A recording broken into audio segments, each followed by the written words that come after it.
마태복음 7장 3절에서 5절까지의 말씀 살펴보도록 하겠습니다. 내 자신을 보게 하소서라는 주제로 하나님의 말씀 나누겠습니다. 교도하실게요. 어찌하여 형제의 눈 속에 있는 티는 보고 내 눈 속에 있는 들보는 깨닫지 못하느냐. 보라, 내 눈 속에 들보가 있는데 어찌하여 형제에게 말하기를 나로 내 눈 속에 있는 티를 빼게 하라 하겠느냐. 함께 읽겠습니다. 외식하는 자여 먼저 내 눈 속에서 들보를 빼어라. 그 후에야 밝히 보고 티를 빼리라. 아멘. 저도 그렇고 여러분도 마찬가지실 텐데요. 부흥을 보고자 하는 마음이 우리 안에 어느 정도 다 있으실 겁니다. 대한민국의 부흥부터 해서 우리 금요기도회 때 늘 기도하죠. 뉴질랜드의 부흥도 그렇고 노숙자들의 부흥, 이스라엘의 부흥, 우리 각 가정들의 부흥. 부흥을 위해서 우리가 기도하고 있습니다. 근데 부흥은 정말 무엇인가? 이 부흥의 참된 개념은 무엇인가? 우리가 부흥을 어떻게 정의할 수 있는가? 이 부흥의 개념을 분명하게 이해하고 있는 것이 매우 중요할 겁니다. 왜냐하면 평생 교회를 다니시고 부흥을 위해 기도하고 목소리를 높이지만 의외로 그 개념에 대해서 정리가 잘 안 되신 분들이 교회 안에 은근히 많은 것 같아요. 자, 부흥에 관련된 말씀 중 하나라고 볼 수 있는데 예수님께서 이런 말씀을 하셨습니다. 나를 믿는 자는 그 배에서 생수의 강이 흘러나오리라 라고 하셨어요. 많이 들어본 말씀이실 겁니다. 여기서 배에서 생수의 강이 흘러나온다는 것은요, 생수의 시작이 어디서부터 된다는 말입니까? 외부에서부터가 아니라 우리 내면에서 시작되는 걸 말하고 있습니다. 배에서부터 생수의 강이 흘러나올 것이다.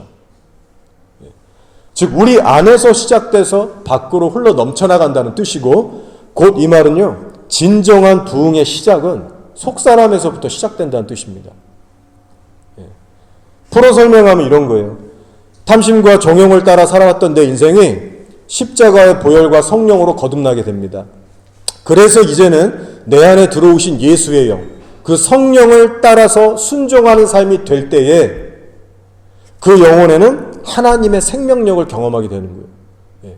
성령 안에서 맺게 되는 의의 열매, 평강의 열매, 희락의 열매, 그런 선한 열매들을 맺게 될 것이다. 그 영적인 삶이 이루어질 것이다 라는 그런 말씀입니다.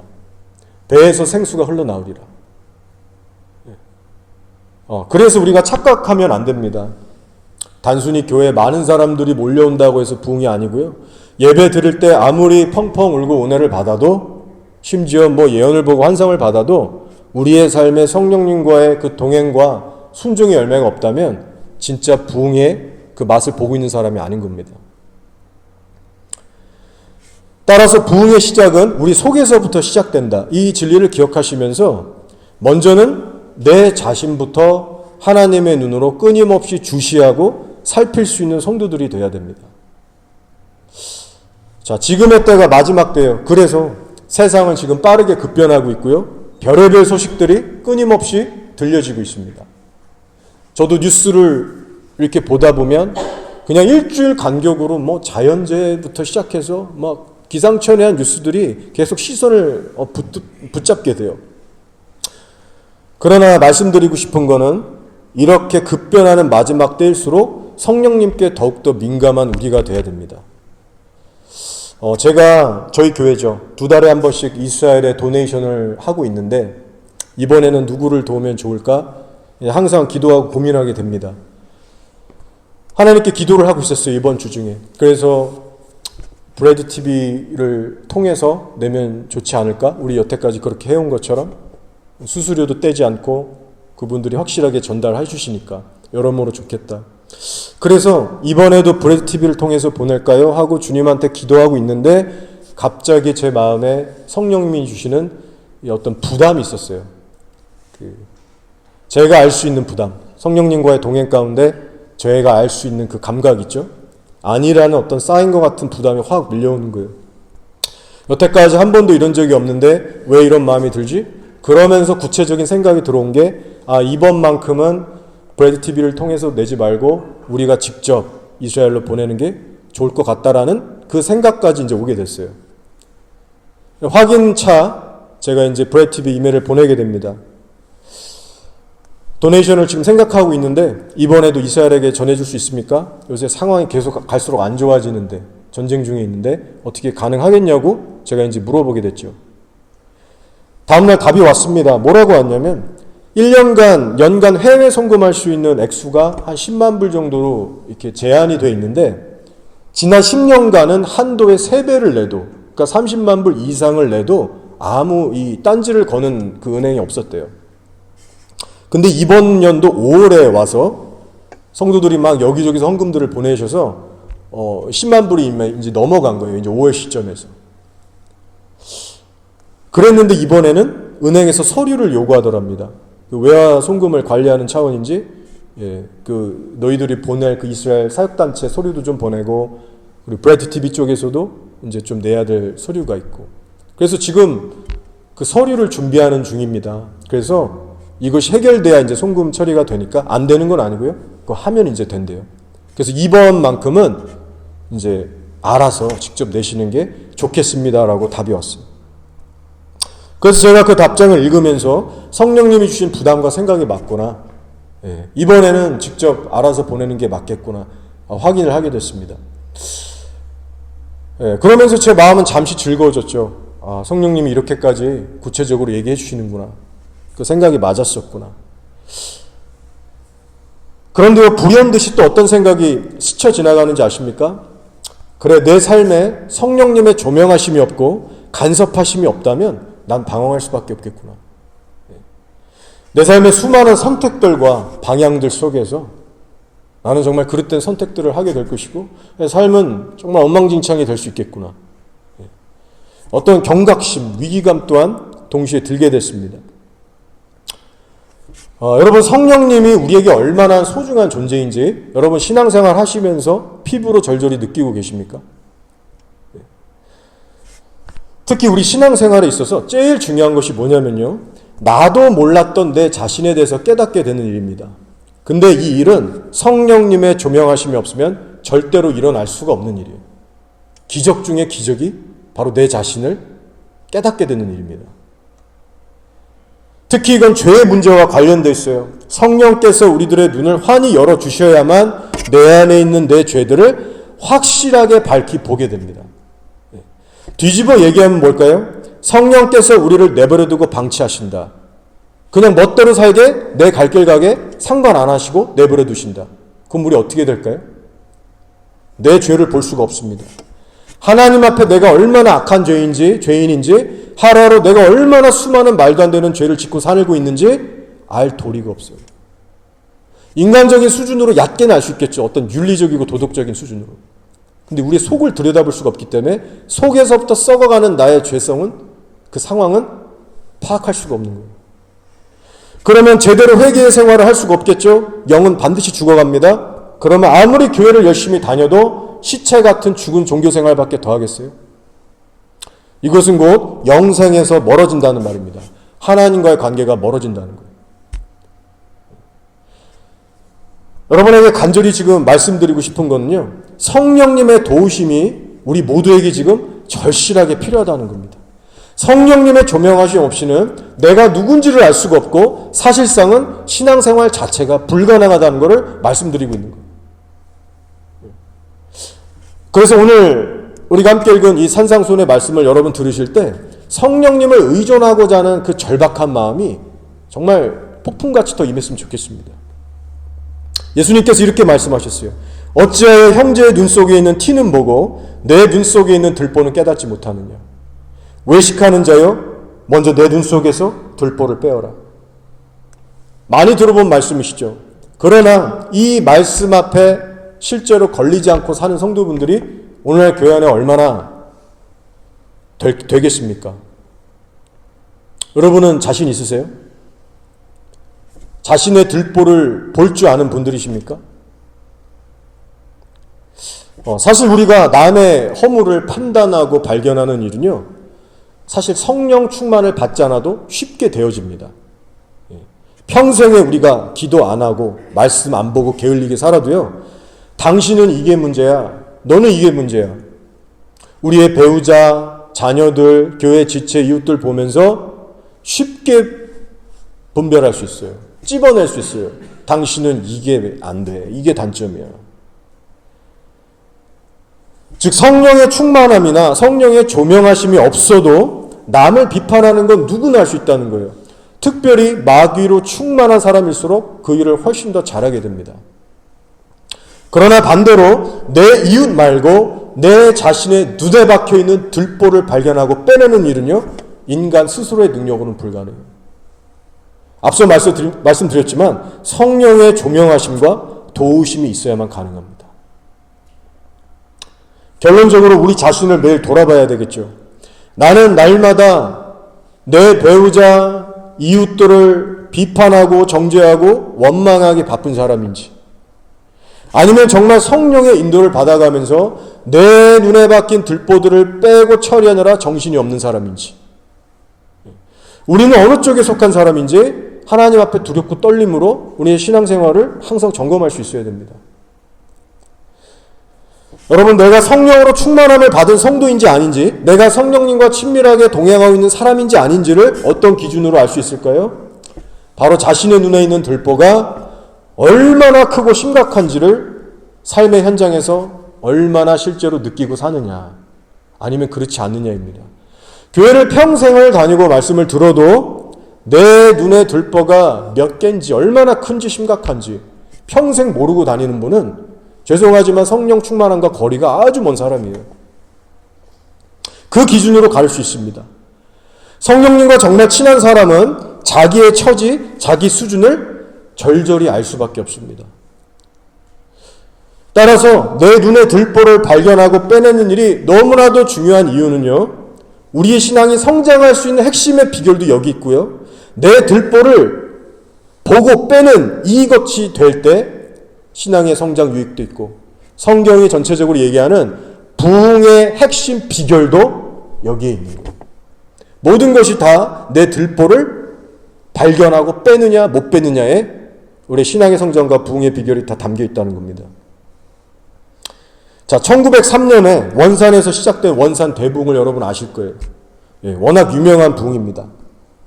원산 대부흥이 어떻게 시작됐느냐 이제 조사를 해보면, 그때 당시 한국인들을 섬기고 계셨던 하디 선교사님이라는 분이 계셨어요. 근데 그 부흥의 시작이 이 하디 선교사님의 공개적인 회개로 시작됩니다. 선교사님의 눈에 이 한국인들의 이 뻔뻔함과 무지와 무례를 그것만 보이면서 정말 마음이 강팍해졌을 때는 아무런 일도 일어나지 않았어요. 그런데 오히려 성령을 통해서 내가 어떤 사람인지, 내가 하나님 앞에 얼마나 교만하고 악한 자인지를 깨닫게 됐을 때 그때 부흥이 터집니다. 회중들 앞에서 공개적인 울면서 자기의 회개를 할 때 성령께서 그때부터 불길이 일어나게 하십니다. 다른 부흥운동들도 마찬가지입니다. 하나님으로부터 시작된 부흥을 다 조사해보면요, 언제나 똑같은 현상이 있었어요. 내 눈에 박힌 들보를 보고 빼게 하시고 절망케 하시고 가슴치게 하시는 성령의 역사가 모든 전 세계 부흥 가운데 있었습니다. 자, 1930년경에는요, 동아프리카에 있는 루안다라는 곳에서 놀라운 부흥이 일어났었습니다. 그 부흥의 불길이 약 40년에서 50년 정도 지속이 됐어요. 엄청난 겁니다.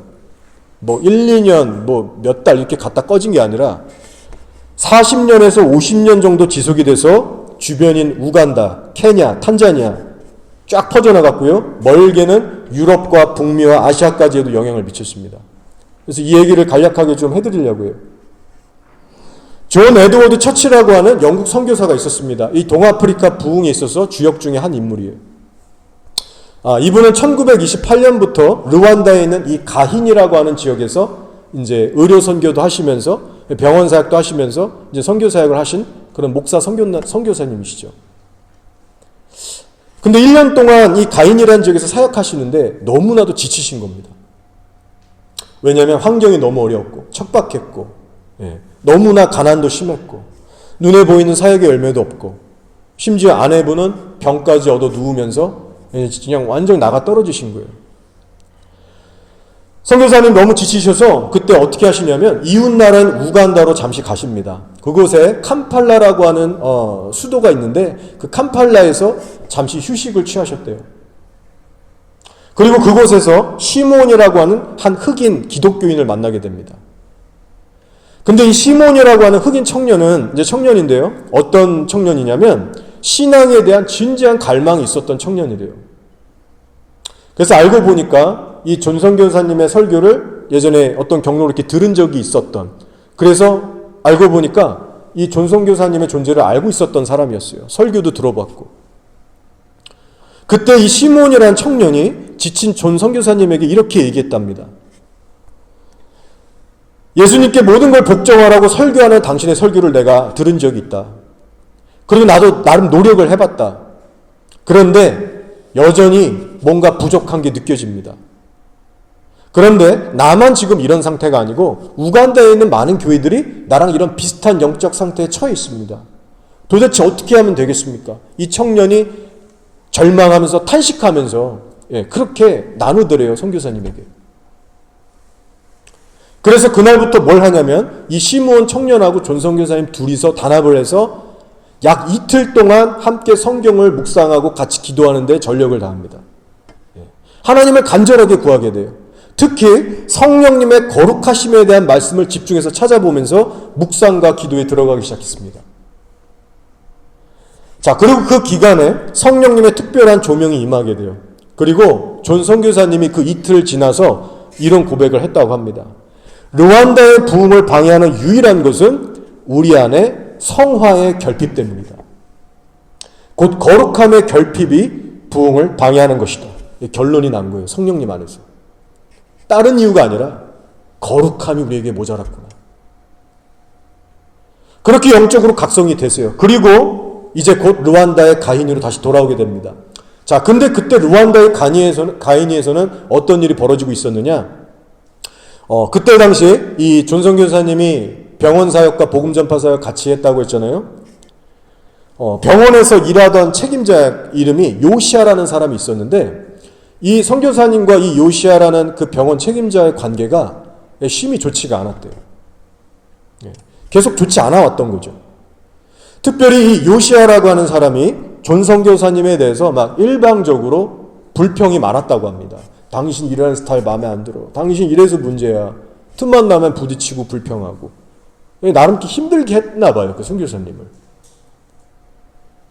자, 근데 이번에는 이 우간다에서 시몬 청년과 그 귀한 시간을 보내고 돌아온 이 존 선교사가 뭔가 깨닫는 바가 있었나 봐요. 당신 한번 우간다에 있는 시몬을 만나보고 와라. 의외의 제안을 하게 돼요. 이게 다 성령님의 플랜이 있었던 것 같습니다. 결국 요시아는 어찌저찌 해서 우간다로 가서 시몬이라는 청년을 만나게 돼요. 요시아가 시몬을 만나서 자신의 상황을 막 설명하면서 선교사님에 대한 불평을 들어놓고 막 내 얘기를 들어보세요 하면서 막 선교사님 욕을 했대요. 그런데 시몬은 어떻게 반응했냐? 아, 그러세요? 요시아의 편을 막 들어주고 달래준 게 아니라 전혀 편 들어주지 않고 당당히 이렇게 권고했답니다. 잘못의 근원은 존 선교사에게 있는 것이 아니라 당신의 회개하지 않는 마음에 있습니다. 그 한마디를 강력하게 날렸던 거예요. 그리고 그 순간에 성령의 강력한 만지심이 임합니다. 그 순간 요시아는 뒤집어지게 돼요. 자기가 얼마나 악한 죄인이었는지, 얼마나 뻔뻔하고 자기밖에 모르는 사람이었는지를 성령의 조명으로 그때 제대로 보게 되는 거예요. 자기 들보를 발견하게 됩니다. 그때부터 사람이 180도 변해서 르완다로 다시 돌아오게 되는데요. 존 선교사님의 기록이 이렇게 남겨져 있습니다. 돌아온 요시아가 변했다. 네. 자기가 알던 이전의 요시아가 아니라는 거예요. 늘 마셨던 술도 끊었고 뿐만 아니라 이제는 다른 동료들의 죄들까지도 다 드러내고 박멸하려 했다. 뭐 이런 기록들이 있어요. 눈이 열려서 자신을 보고 난 다음에는 완전히 다른 사람이 돼서 먼저는 술도 끊고 자기의 삶을 완전히 깨끗이 정리하면서 이제는 나중에 이웃들도 예수님께 인도하는 강력한 도구가 되기 시작합니다. 그래서 시몬의 그 형제 블라시오라고 하는 사람하고 동역을 하게 되면서 르완다의 가이니 지역에 있는 성도들을 불과 같이 깨우기 시작해요. 그리고 그가 외쳤던 메시지는 단순합니다. 상한 심령으로 진정으로 회개해라. 상한 심령으로 진정으로 회개해라. 그 단순한 메시지를 외치고 다닌 거예요. 그때 성령께서는 불과 같이 역사하시면서 르완다 전체의 부흥의 불길이 퍼져나가게 하십니다. 자, 기록에 의하면 그 부흥의 불을 맛본 사람들, 그 르완다의 사람들의 공통적인 특징이 이렇게 기록되고 있습니다. 뭐냐면 더 이상 남의 죄가 아니라 자기의 죄를 바라보기 시작했다. 이게 르완다 부흥의 트레이드 마크와 같은 어떤 특징이었어요. 강력한 특징. 남의 죄가 아니라 자기의 죄를 보기 시작했다. 사람들이. 기록에 의하면 어떤 날은 이 성도들이 모여서 함께 예배를 드리는데 너나 할 것 없이 다퉈서 회중 앞에서 자기의 죄들을 막 고백하는데 어떤 날은 2-3시간이 가도록 끝나지가 않는 거예요. 찬양하고 설교하고 기도하느라고 2-3시간이 아니라 성도들이 자기 죄 고백하기 바빠서 2-3시간이 후딱 지나갔다는 기록이 있습니다. 여러분 어디서 많이 들어본 얘기 같지 않습니까? 예, 분명히 이런 비슷한 얘기를 우리가 들어봤죠. 부흥의 역사를 살펴보시면 우리 한국의 부흥 역사도 마찬가지고 유럽, 미국 다 마찬가지입니다. 성령이 강력히 역사하시면요 똑같은 현상이 일어나는 거예요. 원산 대부흥의 주역인 우리 하디 선교사가 공개적으로 회개했을 때도 이러한 성령의 비슷한 현상들이 일어났고요. 평양 대부흥의 주역 중 하나인 이 길선주 장로가 공개적인 회개를 했을 때도 똑같은 현상이 회중 가운데 일어났습니다. 여기저기서 손들고 회개했어요. 그게 예배였어요. 회개의 예배. 근데 르완다에서도 미국, 유럽에서 일어났던 똑같은 일이 지금 일어나는 겁니다. 그래서 성령이 휩쓸고 가시면 사람들이 더 이상 죄의 수치감도 못 느낄 정도로 이것저것 담대하게 선포하기 시작하고 하염없이 뒹굴고 눈물 흘리고 그렇게 시간 가는 줄 모르면서 울며 바쁜 거예요. 여러분 이런 부흥의 역사들을 이렇게 듣고 계실 때 어떤 생각이 드십니까? 아 저런 영화 같은 일이 있었구나. 야 참 좋았겠다. 좀 신기하기도 하다. 아 진짜 저런 일이 있을까? 이런저런 생각이 드실 수 있어요. 그러나 여러분에게 지금 말씀드리고 싶은 것은요. 결론적으로 이겁니다. 뭐냐면 우리 모두 마음을 모아서 하나님께 간절하게 기도해야 된다는 겁니다.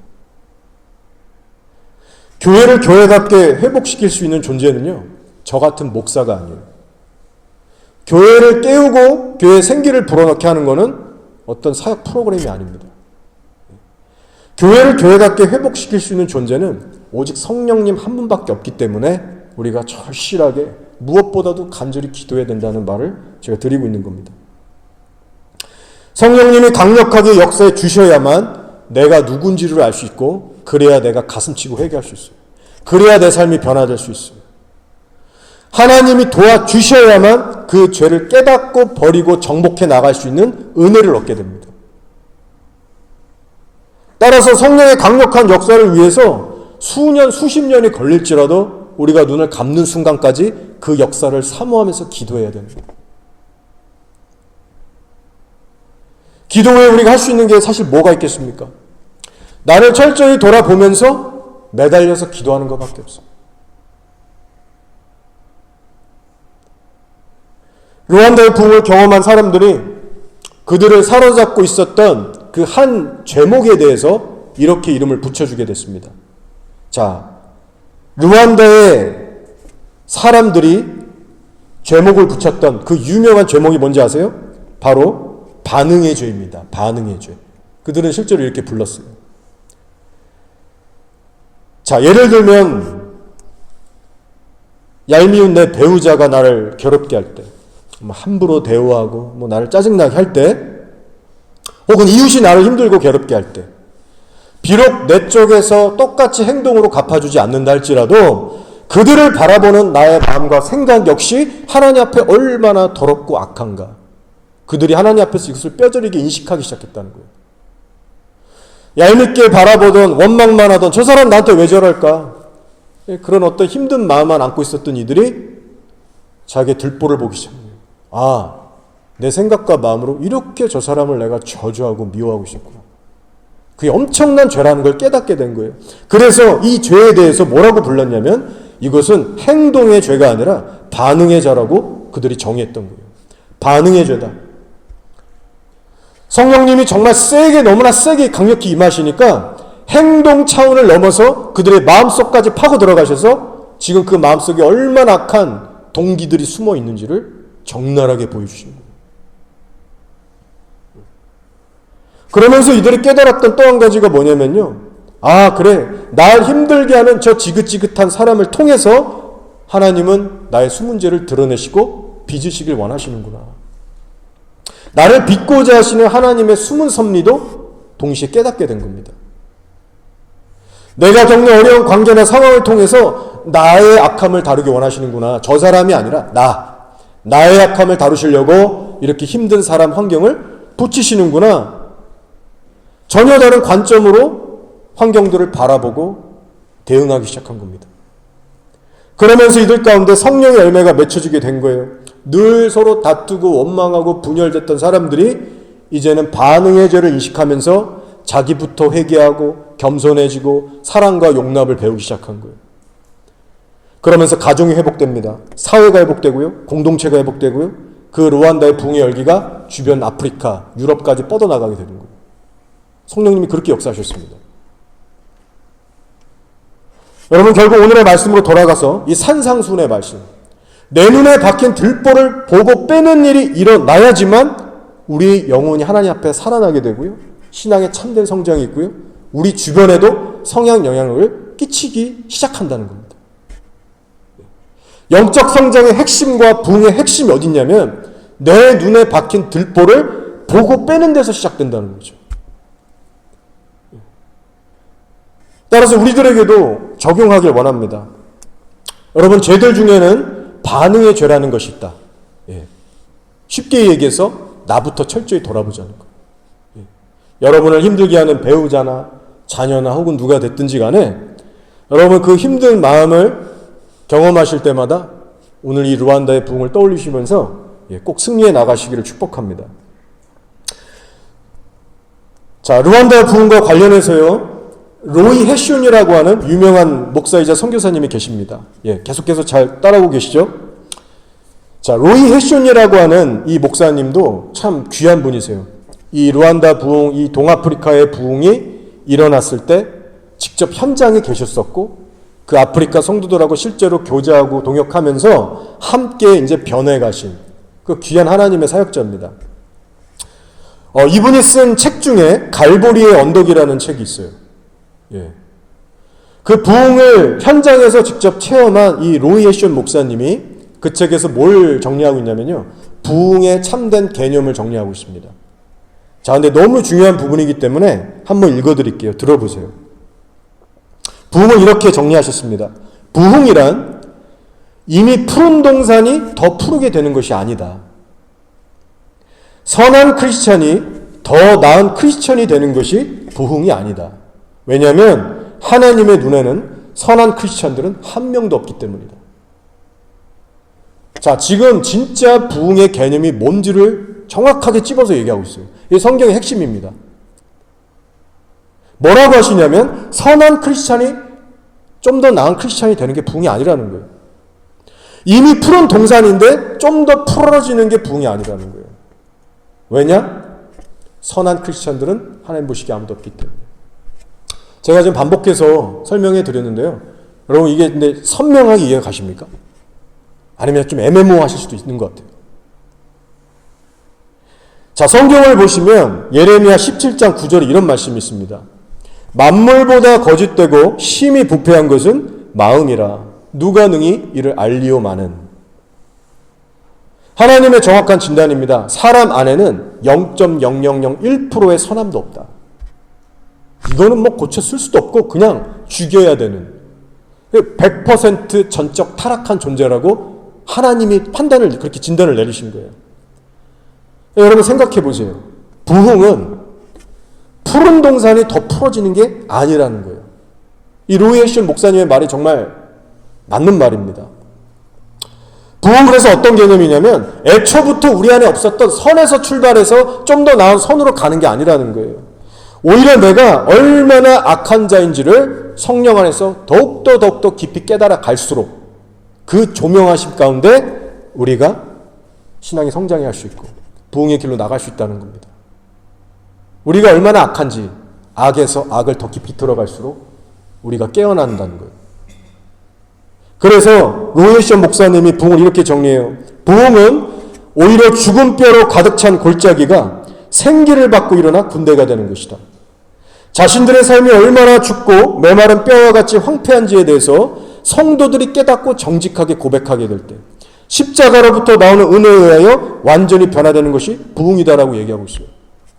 실제로 부흥을 목격했고 그 성령의 은혜에 사로잡혀 봤던, 그래서 여기저기서 자기 들보를 막 회개하면서 실제로 변화됐던 성도들을 보면서 정리한 내용이에요. 저는 이게 진짜 성경적인 핵심 원리라고 믿습니다.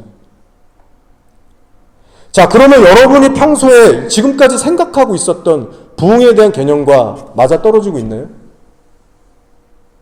많은 성도분들이요, 신앙의 성장을 위해서 혹은 부흥을 위해서 어떻게들 주로 노력합니까?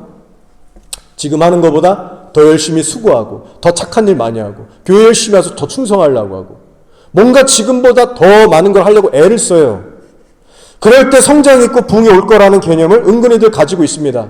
자, 그러나 진짜 신앙의 성장과 부흥은요, 성령을 통해 내가 누군지를 깨달을 때, 가슴 치며 애통할 때 일어납니다. 누구든지 마찬가지예요. 저 같은 목사 50년, 70년 동안 성경 달달이 외우고 나름 성령님과 동행하면서 성령의 매도 맺어보고 정말 연륜이 쌓인 장로님들, 권사님들, 선교사님 다 마찬가지입니다.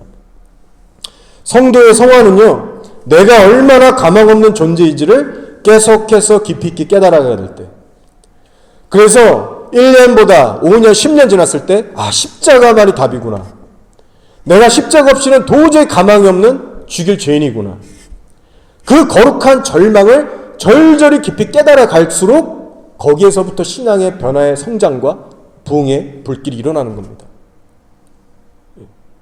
따라서 아무리 성경을 지식적으로 많이 배워도요, 교회 생활에 잔뼈가 굵어져도요, 성령을 통해서 나를 보지 못하고 내가 깨지지 않으면, 내 들보들을 실질적으로 보고 빼는 역사가 일어나지 않으면 신앙의 성장이 없다는 거예요.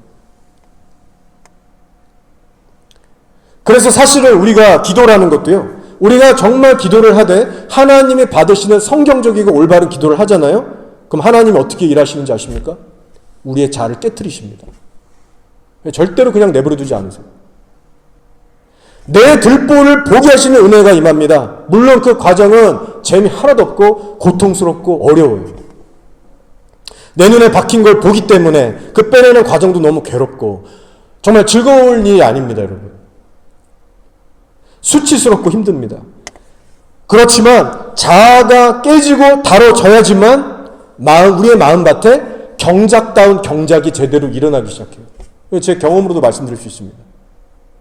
하나님의 말씀 앞에 제대로 겸손해질 수 있고요, 깊은 각성과 결단과 변화를 위한 정말 처절한 몸부림이 자아의 부셔짐에서부터 시작돼요. 그 일로 인해서 더욱 십자가 앞으로 가까이 나아갈 수가 있어요. 이 자아가 깨지지 않으면 겉도는 겁니다. 여러분 쭉 여러분 자신과 주변의 성도들을 살펴보세요. 설교 백날 들어도 안 변합니다. 자아가 깨지지 않으면 다 겉도는 거예요. 자, 영국 웨일즈 대부흥을 이끈 주역이 이반 로버츠라고 하는 사람인데요, 그분이 어떻게 기도했는지 여러분 아십니까? 이렇게 기도했어요. 주님, 나를 굴복시켜 주십시오. 성령님, 나를 굴복시키소서. 셀 수 없이 수많은 사람들을 예수님께 인도했던 이 영적 대가가 한 기도가 뭐라고요? 성령님, 나를 굴복시키소서. 너무 중요한 기도이기 때문에 오늘 제가 주보에도 실었습니다. 여러분 매일같이 이 기도를 해보시기 바랍니다. 성령님, 나를 굴복시키소서. 이반이 그렇게 기도했을 때 성령님이 대답해 주셨답니다. 이 기록이 있어요. 너한테 필요한 것이 바로 그것이다. 주여, 그렇습니다. 저를 굴복시키소서. 그렇게 하루 이틀이 아니라 지속적으로 오랜 세월을 하나님께 기도한 거예요. 나를 굴복시키소서. 어느 날 이반 로버츠가 성령님의 강력한 임재를 겸하게 되는데요. 이런 기록을 남깁니다. 나는 어떤 살아있는 힘이 내 가슴 속으로 들어오는 것을 느꼈다. 이것은 자꾸만 더해갔는데 거의 터질 지경까지 이르게 되었다. 눈물과 땀이 하염없이 흘러내렸고 가슴이 끓고 있었는데 피가 솟구쳐 나오는 듯했다. 내가 굴복된 후에 평강의 물결이 물밀듯 밀려왔으며 심판날에 멸망당할 영혼들에 대한 연민에 휩싸여서 눈물을 흘리게 됐다. 제가 이제 짧은 부분만 이제 발췌해서 지금 나눴는데요. 성령께서 실제로 이 사람을 어떻게 사로잡기 시작했나, 어떻게 사용하셨나, 여러분도 한번 조사해서 공부하시는 게 신앙생활에 참 유익할 거라 생각합니다. 하나님께서 10만이라고 하는 숫자를 실제로 이분에게 환상으로 보이셨어요. 근데 실제로 10만 이상의 사람들을 예수님께 이끈 그 부흥의 주역이 됩니다. 자, 여러분, 이반 로버츠가 어떻게 기도했다고요? 너무 중요한 기도입니다. 성령님, 나를 굴복시켜 주세요. 여러분, 우리 교회도요, 초등부부터 작년에 이르기까지 이 기도를 가르쳐야 됩니다. 하나님 뭐 주세요, 뭐 주세요, 문제 해결해 주세요. 이게 아니라 애나 어른이나 확실한 신앙교육을 해야 되는데 바로 이거예요. 나를 굴복시켜 주소서.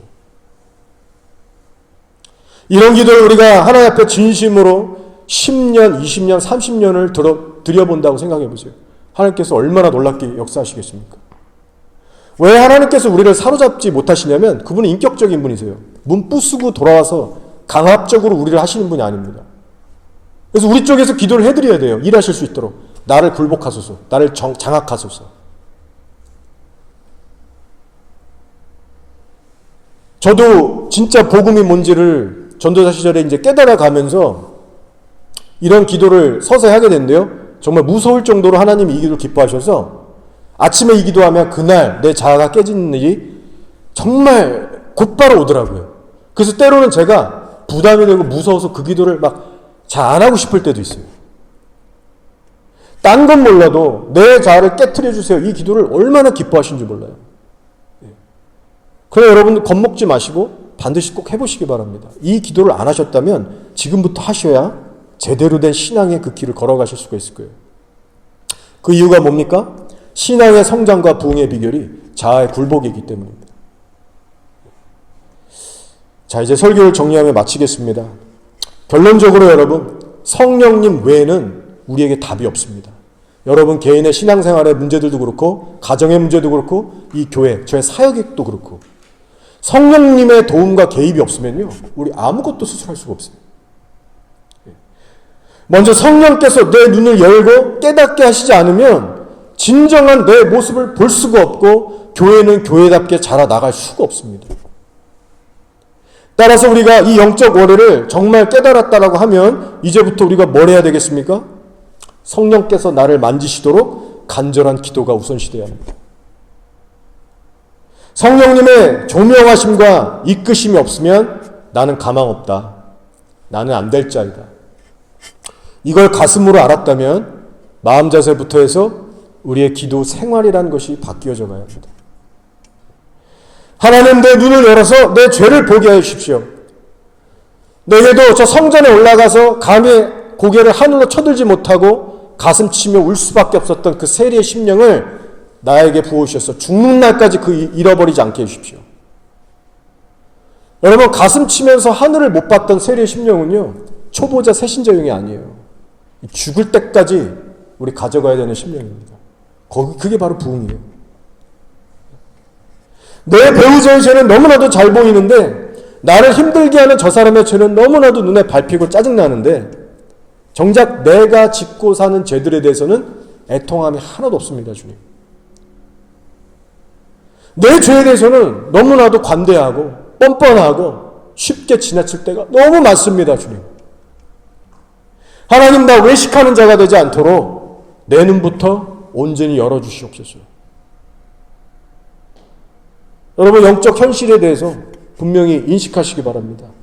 우리 삶의 외식을 제거해 나가는 신앙생활이 되지 않으면요, 신앙의 진보는 없습니다. 신앙의 성장 그리고 부흥의 역사를 가로막고 있는 것은요, 세상의 죄가 아니라 바로 우리들의 이중적이고 거룩하지 못한 삶에 있습니다. 그래서 우리들의 기도가 지금보다 더 절실해져야 맞는 거예요. 현상 유지하시면 안 됩니다. 기도의 초점도 이제는 저 사람이 아니라 내 자신에게 맞추기 시작해야 됩니다. 성령님, 나를 굴복시키소서. 내 눈에 박힌 들보들을 날마다 발견하게 해주십시오. 그리고 그 기도에 성령께서 역사하시고 응답해 주실 때에만, 그 과정은 괴롭겠지만 우리가 크고 작은 부흥들을 경험하게 될 겁니다. 루안다의 그 부흥 가운데요, 이런 말이 떠돌았답니다. 부서지는 것이 부흥의 시작이다. 그것은 고통스럽고 굴욕적인 일이다. 하지만 그것은 생명의 길이다. 생명의 길로 가려면 여러분, 우리도 어쩔 수 없습니다. 우리의 자아가 아무리 고통을 받고 괴롭고 수치를 느끼더라도 자아가 반드시 부져져야만 생명길로 나아갈 수가 있습니다. 여러분이 좁은 길, 협착한 길을 원하신다면 그 고통을 감수하셔야 돼요. 그 길을 피하지 마시기 바랍니다. 생명의 길이기 때문에 어떠한 대가를 지불해서라도 우리 반드시 걸어가야 됩니다. 잠시뿐인 그 육신의 안락함과 또 그 어려움 때문에 생명의 길을 포기하지 마시기를 바랍니다. 이 일을 위해서 우리의 연약함을 채워하시는 대제사장 예수님이 계시고요, 또 보혜사 성령님을 우리 안에 보내주셔서 하나님으로서는 능하게 하셨어요. 다만 우리가 이것을 윌링하면서 우리의 전심으로 하나님 앞에 내 향욕합을 깨트리는 그 각오로 날마다 십자가 앞에 우리가 엎드리고 그 은혜를 구해야만 합니다. 자, 이 시간 찬양 하나 하고 우리 함께 기도했으면 좋겠습니다.